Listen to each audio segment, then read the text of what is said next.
Good afternoon. Happy Friday. What is up, everybody? We got more Niner news and things to talk about. As always, let's hit the intro, hit the like button, and we'll get right to it.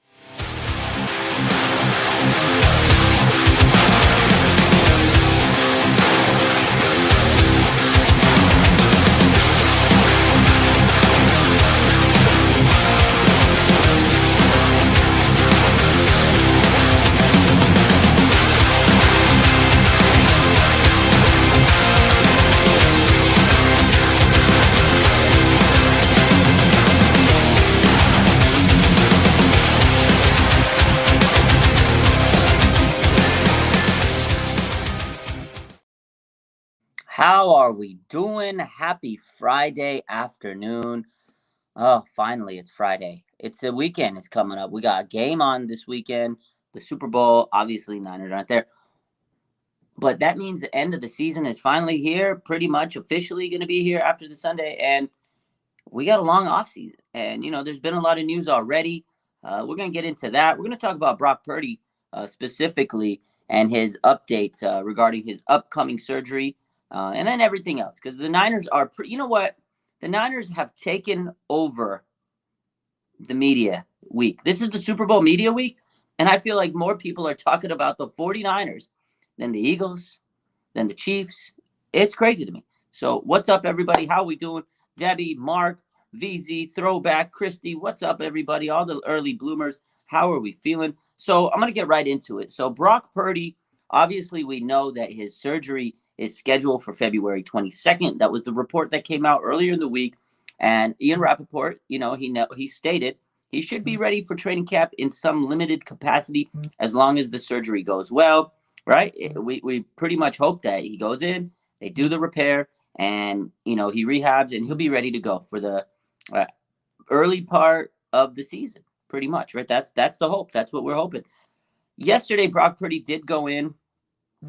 He was on KNBR, and he kind of explained a little bit more, and we'll get to that. So, obviously, with any surgery, you don't know until you get in there, right? The orthopedic surgeon, the doctor has to go in, and once they get there, they might see that it might be a little different when they actually see it, than right now. But based on his reports, based on what the doctors are saying, the report was they're going to do a certain procedure, the repair, that could give them, a 6-month time frame. So I'm going to read this article here. So it says that Brock Purdy could be sidelined longer than 6 months following his upcoming surgery. Obviously, he could be if he has to have a more significant surgery. Right now, we're expecting the 6-month surgery timeline, the repair, because that's what's been told to us. But so according to Brock Purdy on the radio yesterday on KNBR, there could be some question as to getting a hybrid surgery, which is a reconstruction with the internal brace to repair the torn ulnar collateral ligament in his right elbow. So this is what Purdy says. He says, so we're going into it thinking the repair with the internal brace for sure. That's what they told us. That's what Ian Rappaport had told us on this report the other week, right? Earlier this week, right? That's what they want. Repair, internal brace, and everything should be good, right? And then Purdy also said that all the surgeons have said that, and that's what we're hoping for, to get a 6-month recovery and be ready for training camp, right? He also says that Purdy confirmed that Dr. Keith Meister could determine once he examines the nature of the injury up close that he may need a full reconstruction. And then the article also states that Pro Football Talks Josh Alper pointed out that a more complex surgery would become with a different outlook than 6-month recovery timeline. Obviously, if he has a more extensive surgery, it's going to take longer than 6 months because there's going to be more healing time. And it says that ESPN's Nick Wagner noted on Wednesday that a Tommy John reconstruction surgery could keep Purdy out for about a year and cost him the 23 season. That's like worst case scenario. We're not going to sit here and say that's what's going to happen, because right now, again, what Brock Purdy's saying is we hope that it's going to be the internal brace. Boom, you repair it, and 6 months, and I'm ready to go. But worst case scenario, if the doctor goes in and sees something different, then it is going to be a longer recovery, and then he may miss the season. So I'm a little I'm not worried, but I'm hoping, Brock they go in there, they see the surgery, and it's boom, open and shut, repair, cool, 6 months. That's what we hope for. I really praying for Brock. He's a great young man. He has a great future ahead of him. But obviously, if it has to become a bigger repair than it, initially was thought, he's going to miss a long time. And that really will basically put all the pressure on Trey Lance. So following on this article, I'm going to continue. It says orthopedic surgeon Mark Adix has he was on the Dan Patrick show last week, and he thought Purdy could miss about a full year following surgery.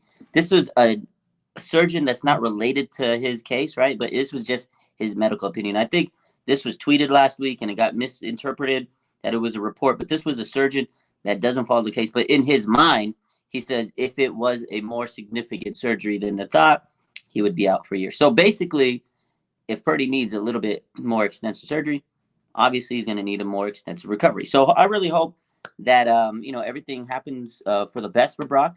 At the end of his interview there on KNBR, he did say that he believes that Dr. Meister will make the best call for my career moving forward and the best decision for us. So ultimately, Brock is right. Whatever the doctor decides, whatever they see when they get in there and they start operating, the surgeon is going to make the best decision for Brock. So if it has to be a longer surgery, it's in his best case. But I really, really hope that it's not that, extensive of a surgery compared to what it could be. So get the repair and be back in 6 months. And then, it'll be a hell of a competition between him and Trey. But even when he comes back, I don't want them to rush that, that throw in and everything. I just hope they take it nice and easy and everything goes well for Brock. Because, again, he's a very young man. He's got a good future ahead of him. And just such a poised guy. I hate that this happened to him. I hate that this injury happened to him. I hate that the injury happened to Trey Lance, right? I hate that this injury happened to both of them. So, my man, Niners Sickness Pad Podcast, what's up? How we doing? How we feeling? I want to see what your guys' thoughts are. How do you feel on Brock? Do you guys support him? Obviously, we've been talking about quarterback all week, right? That's like the topic of 49ers Twitter, 49ers social media, everything. Every 49ers guy out there is talking about, every 49er fan is talking about Brock Purdy and Trey Lance. That's it. That's all we talk about right now. And again, it's another offseason of quarterback talk. Again, I'm going to take a look at some of these comments. So Sharia says, I'm torn. I want the Eagles to win because I hate the Chiefs and I'm still not over Super Bowl 54. If the Eagles win, we will look bad because of the shit them boys been talking. We're going to get to that. The young Montana says, fly, Eagles, fly. Here we go again. Unbelievable. Fly, Eagles, fly, huh?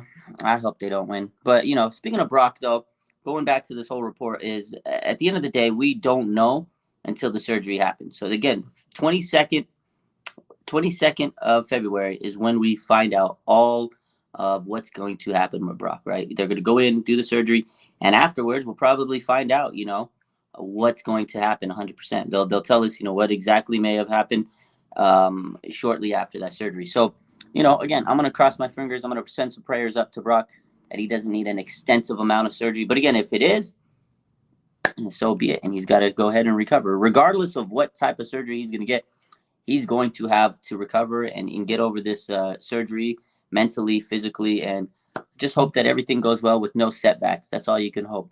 So,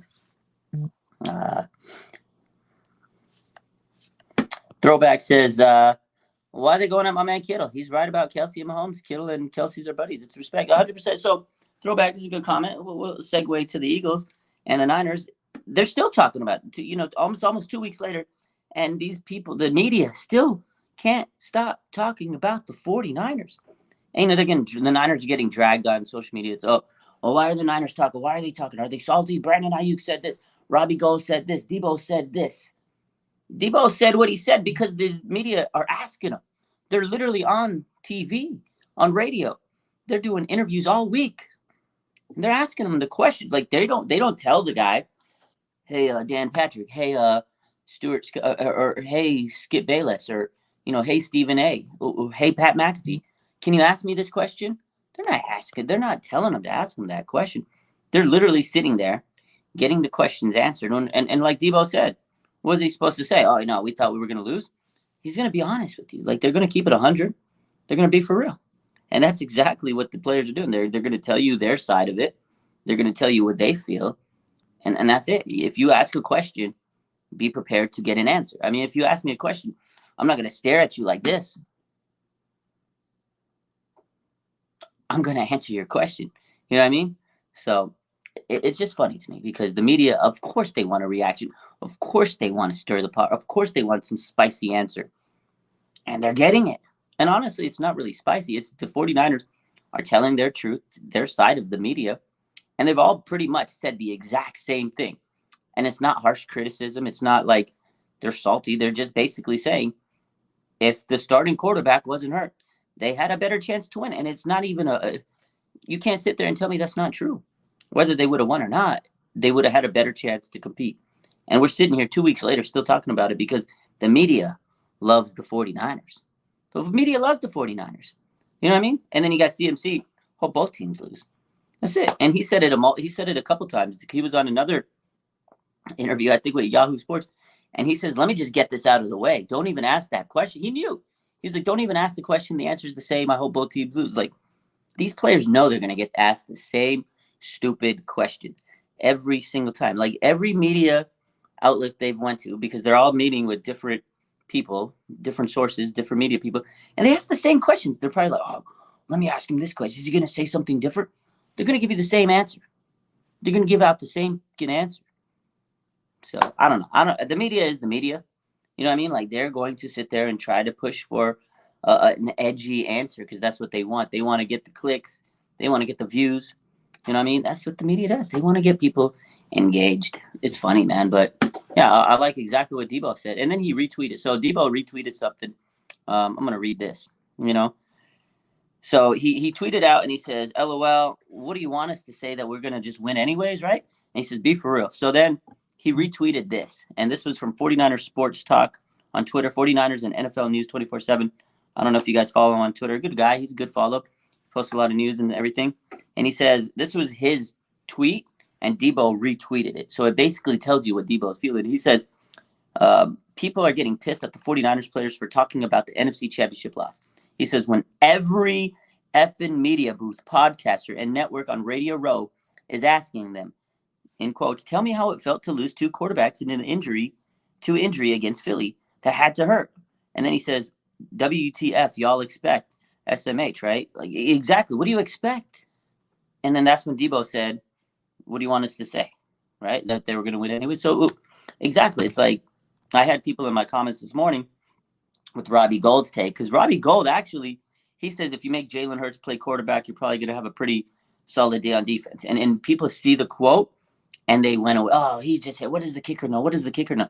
But if you actually listen to his analysis about the game, he actually had a really good take on how the 49 or how the Chiefs can probably beat the Eagles, and he says you got to attack the secondary. He said a lot of stuff that Debo said, but it wasn't like a salty take, but people see the little quote, oh, you got to make Jalen Hurts play quarterback, and people went after him. And then, people in the comments are like, oh, the 49ers got to stop talking. It makes us look bad. It looks stupid. They look like haters. But then my question, and this is exactly what I said, just what Debo said, I commented back. I said, look, maybe they should stop asking those questions. Literally the same thing that Debo said. If you're going to be asked these questions, you're going to answer them 100%. So I don't know. The media loves to drag it. Debo keeps it 100. He's always honest. He speaks from the mind. And all the players are. Kittle's been 100% honest. CMC, Ayuk, Robbie Gold, whoever's out there getting asked these questions, they're keeping it absolutely, honest. And they're brutally honest. And sometimes the media doesn't like that. They don't like that sometimes. The 49ers are brutally honest. And I like that, the fact that they're taking this to heart, because next year they got this game circled. They got this game circled on their calendar. Let's see. VZ says, what's up with fans sliding in Kittle DM questioning his loyalty? Y'all see this? Let's get to this. So today, George Kittle in his mention, in his DMs, he posted and it made its rounds on social media. So this is what George Kittle said today. So some guy DM'd George Kittle today, right? And he says, this is some random Niner fan. He says, I'm disappointed at how you are handling your quarterback situation. He says, do better. You are a tight end. Catch the balls and block. Don't organize the depth chart. or feign an injury when your favorite quarterback isn't starting. This player says that Kittle's faking an injury because his favorite quarterback, Jimmy, most likely, isn't starting. And then he says, the people's tight end, my ass. He says, you've gone off your rocker, buddy. This is what a fan said to George Kittle in his DM. And George Kittle highlighted the tweet, or sorry, the DM in his story, his Instagram story, and he says, some of y'all act like I don't love all my teammates and support them in every way. And he says, rock D's. And then he has, he put a clown emoji, and then he put, you're a fan, watch the game, and tweet at me when you want. Appreciate it. Bye-bye now. So he gave him his time of day, and he says, these people are calling me out for my loyalty. It's crazy because Kittle, if you listen to him, he's so loyal. He talked about every single quarterback. There was an interview this morning. There was an interview yesterday, and they always ask him the quarterback, and Kittle keeps it 100. He goes, yeah, of course. Me and Jimmy are friends. I don't know what's going to happen to Jimmy. He's a free agent. Boom. That's his take on Jimmy. He says, Trey, I love him. He's a great person. We don't know what we got out of him. He's still undetermined. He's still developing. He's going to have a lot to prove this trade cap. Nothing wrong with that. And he says, Brock Purdy, great guy. He showed poise. What he did was magical. And right now it's his job to lose. To me, he says nothing wrong. He supported every player. And he's always been supportive of every quarterback and every player on his team. It's crazy to me. It's crazy to me that these fans, they get so mad. He went into Kittle's DM and questioned his loyalty. It's wild to me. It's blasphemy. Blasphemy. Blasphemy. So, this comment right here says, I just hope they play pissed off next year. I think they will.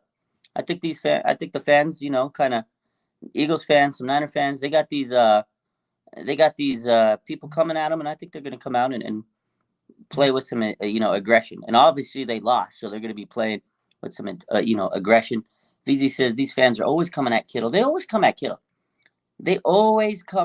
Like for whatever reason. I guess Kittle is, he's the poster boy. They hate on him for a lot of reasons. Like I've had people say, trade Kittle. He's terrible. Go get rid of him. He's brittle, Kittle. And then when Kittle does great, oh, I love Kittle. He's the best. He's the people's tight end. And the moment he does bad, oh, he's terrible. He's terrible. He's terrible. So, it's crazy. How can you say that to Kittle? He's one of the most likable players, and he supports everybody on the team. Anytime they ask him questions, he says nothing but nice things to his teammates. So, and again, it goes back to the 49ers. They're being asked these questions. Like, what do you want them to say? Do you want them to say, oh, I can't answer that question. Oh, I'm sorry. I can't talk about Brock Purdy. Oh, I can't talk about Trey Lance.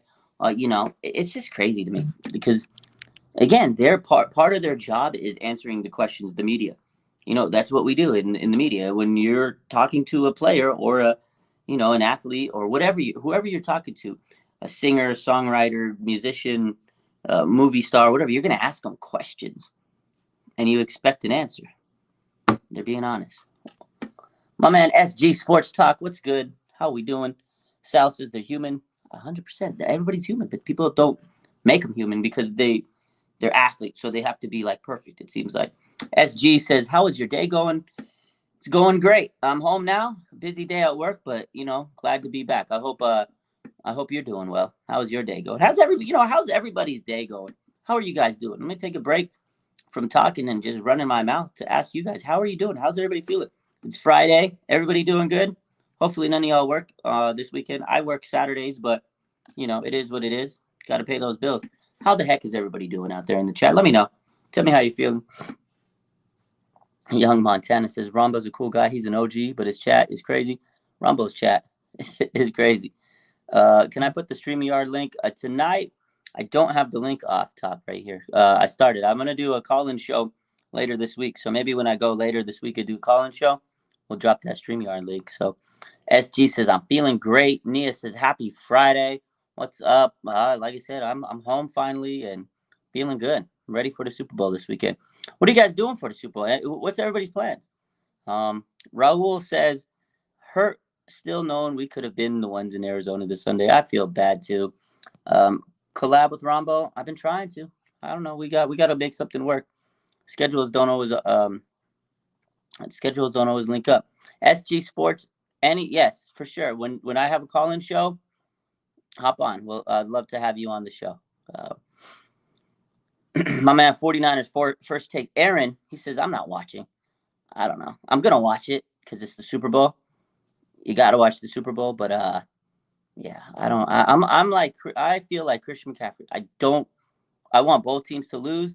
But I guess if I'm going to be honest with you, I guess I'm picking the Chiefs because recency bias, the Eagles beat us more recently. Although the Chiefs beat the Niners in the Super Bowl a couple years back. I don't know. I respect Patrick Mahomes. I think he's a great quarterback. I respect him. It's not that I don't respect Jalen Hurts, but I think Patrick Mahomes, if he wins a championship, legacy solidified. Sal says, "Show the T-shirt." That's what we got. We got the Nick Bosa drip today. We had to wear the Bosa 97 at your neck. That's Nick Bosa. My boy Bosa won the Defensive Player of the Year award. There was no question. 46 first place votes. What a guy, man. What a story. What a hell of a season. He was the Defensive Rookie of the Year several years ago. Tears his ACL, came back stronger than ever. And now, man, he just looks like the best defensive edge rusher in the league. About to get paid a lot of money. I love Nick Bosa, man. His speech was really, really good last night. I really feel like that's like the most I've heard Bosa just talk and open up. And he was so calm. And that was a really, a very motivational speech. What he said at the end, he goes, just, take everything one day at a time and keep striving for your goals. I was like, damn, that was a super motivational speech. So shout out to Bosa, man. That guy's a hard worker. Love that guy. Yeah, my man. Aaron says, I'm always with the T-shirt or jacket drip. I always got to rock the Niner gear on these streams, man. It's what we do. We got to rock the drip. It's what we come through. So let's see. My man SG Sports Talks, his thoughts on Dable winning Coach of the Year. You know what? That's well-deserved. I get it. Kyle, did he deserve it? Yes. Can you make the argument that Kyle should have won? 100%. We made it last night. He did what nobody could do. Took a team with their third-string quarterback and took them to the NFC Championship game. They had a lot of adversity. Yeah, you had 3 wins, 4 losses. And turned it around and won 12 games. And the move to get CMC was a money move, and this team just flew under. They flew all the way to the NFC Championship game. Nobody could expect that. But Brian Daboll, we got to be honest. I mean, that was a Giants team that has been bad for years. You had Danny Dimes, who had a career year when people said he was going to be out of the league. And then you had Saquon Barkley come back. It's pretty much their offense, and they still managed to get third place in the NFC East. So I don't disrespect Daboll. I think it was a good win for him. Again, hey, respect. Kyle had a hell of a season. The team was expected to be there. Obviously, third quarterback, you don't expect it. So both of them, I think, were so good. But am I mad? Am I salty? Do I think that Kyle was snubbed? No way, man. Brian Daboll, hell of a coach. I think he deserved it. I'm going to take my Niner bias out and say, hey, look, you know what, Daboll? That was a great season by that guy. Nobody expected the Giants to make the playoffs. Forget even win, I thought they'd win maybe 6 games. I thought they'd win 6 games. He turned that team around, the culture around. Good for him. I think they didn't really even have a wide receiver. So crazy. And they won a playoff game. So Sal, yeah, 100%. Christy says, happy for Dak after I saw a story. That was a very emotional and powerful speech that Dak gave. So shout out to Dak.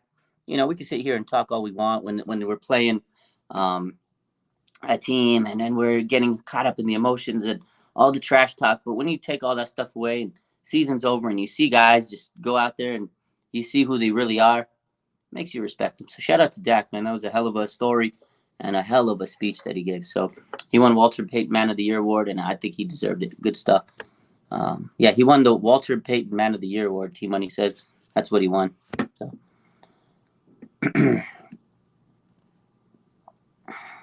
Susan, this is a good little topic tidbit here. Says Jag Delhomme had the Tommy John surgery in 2017 and said 6 months later his arm was better than ever. 15 years of medical progress since then. Hope Brock has an easy recovery regardless of procedure. I agree with that.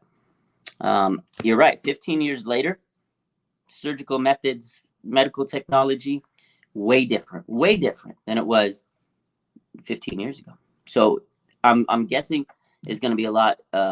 It should be more routine, a little bit more standard than it was last year or 15 years ago. Although it's still a tricky, recovery and surgery, but it's a lot.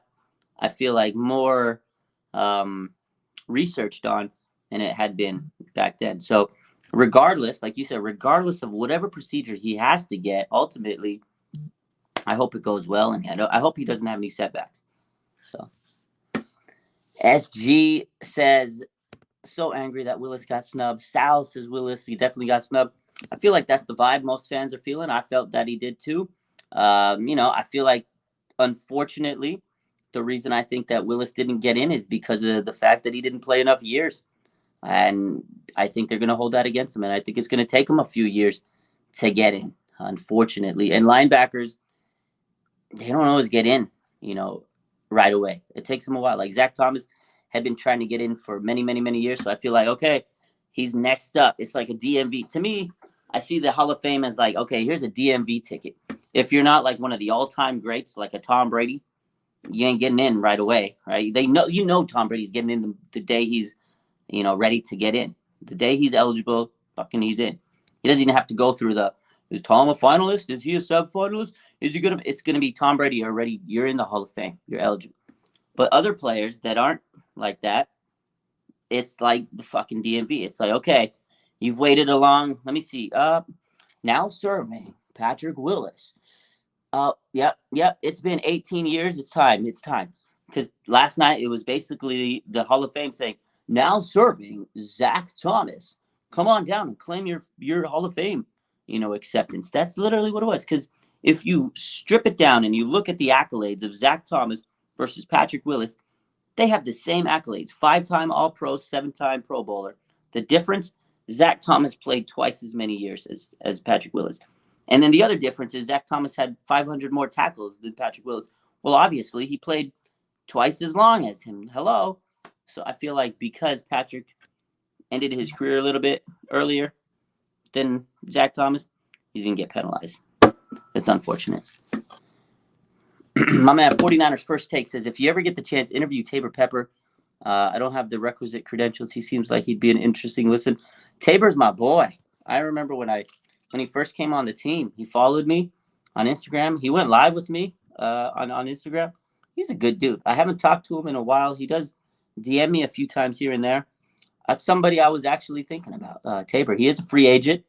He does a lot of like other stuff outside of football. I've seen him do like Pokemon and trading cards and collectibles. He's a very interesting guy. Yeah, that's a good call. Maybe I'll reach out to Tabor and see if we can get something to work. I like Tabor. He's a funny guy.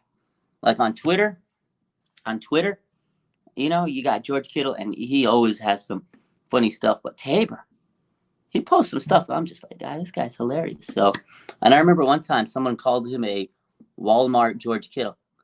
I'll have to bring that up with him. But Tabor Pepper is he's a good guy. He's a funny. Team Money says he's a good long snapper. We should resign him. I hope they do. I hope he comes back. I'm pretty sure they will. He's a good guy. He likes the Niners. He loves the team. I know he's told me, he does hope to come back. So maybe we can get him on. I want to try to get some players on this offseason. Mondays, I'm pretty much off now. We're doing a show with Larry Krueger, but I'm going to try to get some players on the Mondays as well. So we'll see what happens. SG Sports Talks. He wants to know my thoughts on Geno Smith winning Comeback Player of the Year. I still don't know what he came back from. He came back from being a bad player, I guess, is what you want to say. Or not necessarily a bad player. His career had a resurgence. Like, if you really think about it, he came back from adversity of being, written off. He was not a good player. He's a backup, a journeyman, whatever. And he made a comeback into the NFL as a starting caliber quarterback. So I think what the NFL needs to do is make the Comeback Player of the Year award different than the most. They need to make they need to make a most improved player, because I think that Geno necessarily won most improved. I don't think he really was the Comeback Player of the Year, because he didn't really come back from anything. If you really think about it, in my opinion, I feel like the Comeback Player of the Year award should be someone that came back from an injury, right? Saquon, CMC, etc. Whereas Gino, I feel like he was the most improved player in the league. I mean, look at how his season was compared to where he was throughout his career. I mean, he replaced Russell Wilson and he outplayed him. You know, he took a team to the playoffs. He was a starter this year. It was crazy. Pro Bowler. So I feel like Gino should have been like most improved. I just don't like the word comeback because to me, comeback means you're coming back from like an injury or something. So that's the way I take it. But yo, respect to Gino. He had a good season. And I know a lot of people are upset that Christian McCaffrey didn't win Comeback Player of the Year. I agree. If it's just the comeback, you're coming back from an injury, CMC, to me, deserves it. I mean, he came back from an injury, and then he got traded, and then he became the 49ers like MVP on offense. So that's a huge comeback this season. Saquon Barkley came back from an ACL and was top 3 running back in the NFL. So weird how the award is being portrayed. Again, I feel like now it's more of like a most improved player. I feel like they should just have a most improved player award and then make it different. But shout out to Gino. He did have a good season. I can't hate on him. So I don't know. What do you guys think? Maybe I'm wrong. Maybe I'm just talking out my ass. Big Mac says exactly. Bosa got snubbed last year. They're getting snubbed. The Niners get snubbed all day. That's it. Niners get snubbed all day. So Susan says, or the feel-good story of the year, but that should have been Brock too. If there was a feel-good story of the year award, look at Brock. Literally, last pick of the NFL draft, and he became a finalist for Offensive Rookie of the Year. Number 3, by the way, in voting. That's crazy to me. Crazy to me. Hopefully Brock Purdy does heal up and everything comes back. But again, we're going to have a lot of talk about quarterbacks this offseason. It's just getting started. So.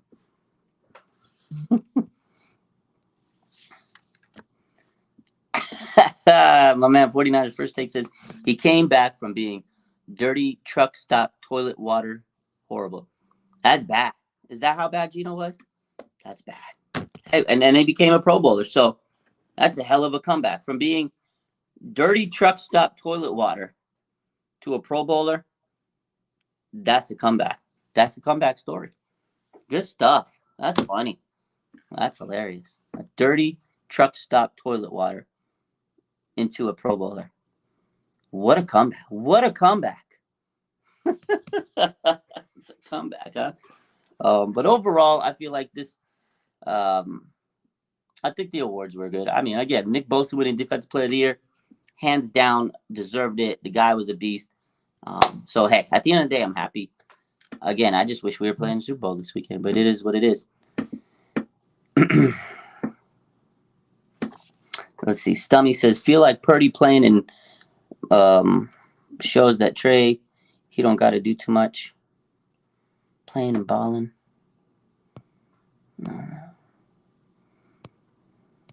T Money says he had no idea who he was before. A lot of people didn't know who Gino was. Christy says, I still feel like the 49ers took over the show. Lots nominated. Kyle, CMC, Purdy, Kittle singing stole the show. The Niners took over this week, not just the NFL honors, because like every Niners player was getting highlighted. Everybody was talking about the Niners on Twitter. Like that, I feel like nobody even talked about some of the other awards. Like I don't even know anybody talking about Mahomes. Like, obviously, the NFL tweeted it or whatever, but nobody cares about Mahomes right now. I feel like the Niners kind of took over the NFL honors, and they kind of stole the show this week with Media Week, right? Because all the shows, every NFL page, ESPN, Sports Center, Bleacher Report, NFL on Fox, Sunday Night Football, Amazon Prime. Like if you go through any big sports page out there that's not 49ers, they have at least one or two. CBS Sports, they have at least one or two 49er posts a day. Yahoo Sports, every single day. Like they have been taking over Media Week all week. And they're not even in the Super Bowl. Can you imagine if the 49ers were in the Super Bowl? Can you imagine? I mean, it would be littered with 49ers media because I feel like 49ers have the best personalities. Obviously, I might be biased, but they have a lot. They have a lot of good personalities. Debo, Kittle, Ayuk, man, these guys, everybody wants to hear CMC. And there's some good-looking dudes. Pause. My man, SG Sports Talk, he said, Gino looks ugly. CMC looks handsome. I feel like most women would agree.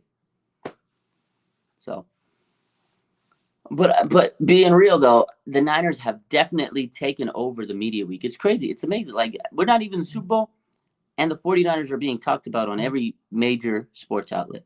Crazy. Sports Illustrated too. Every single one of them. I don't see anything about the Bengals. I haven't seen nothing about the Bengals. It's crazy to me. It's crazy.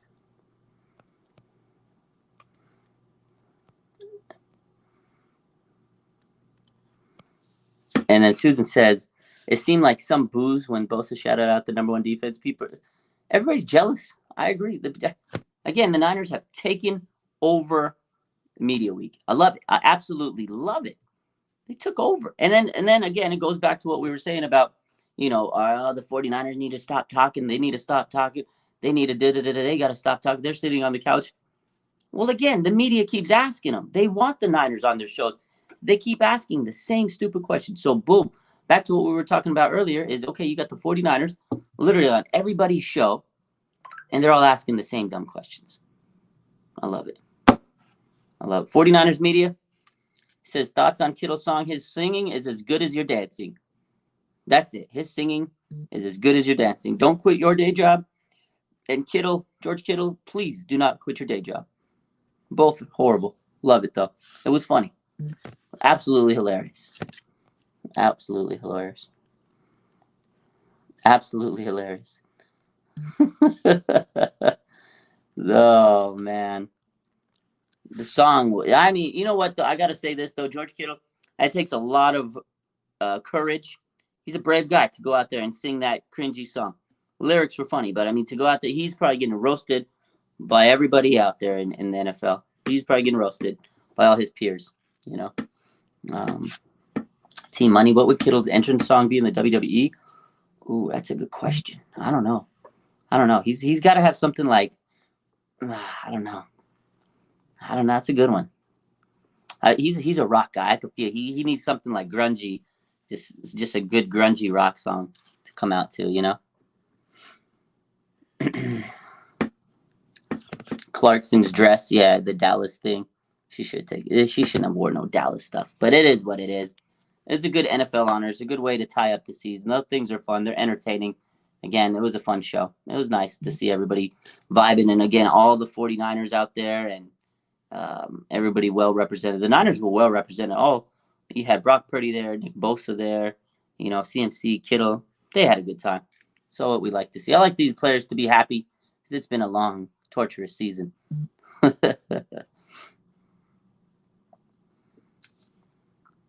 Appreciate you, my man. Thanks for hopping in, Aaron. Thunderstruck for Kittle.